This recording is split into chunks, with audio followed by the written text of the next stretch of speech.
আজ আমি যে কবিতাটি শেয়ার করব এটি আমার নিজের লেখা নয়, এটি আমি সংগ্রহ করেছি। কবির নামটা আমি খুঁজে পাইনি, তবে কবিতাটা চমৎকার একটা কবিতা মা নিয়ে। Mother, you may have not seen me yet, তুমি আমাকে এখনও দেখনি, but our love is so strong, কিন্তু আমাদের ভালোবাসা অনেক গভীর। And also it seems forever, সারা জীবনের মতো মনে হলেও it won't be that long, খুব বেশি সময় না। And meeting new people and learning their names, এখানে নতুন মানুষরা মানে নিজেদের মধ্যে সংযোগ করছে এবং নাম রাখার জন্য প্রতিযোগিতা করছে।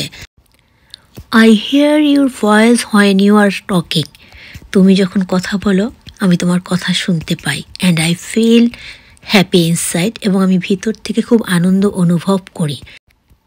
I can not wait for the moment, আমি সেই মুহূর্তের জন্য অপেক্ষা করি না।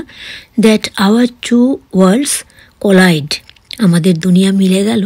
But I must be patient, কিন্তু আমি ধৈর্য ধরব।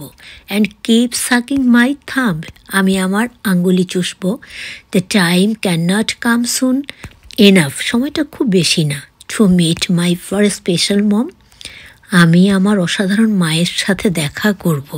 কত চমৎকার একটা কবিতা, কালেক্টেড পয়েম এটা আমার লেখা না, আবারও বলছি। সবাই ভালো থাকবেন, সবার জন্য অনেক ভালোবাসা, অনেক দোয়া।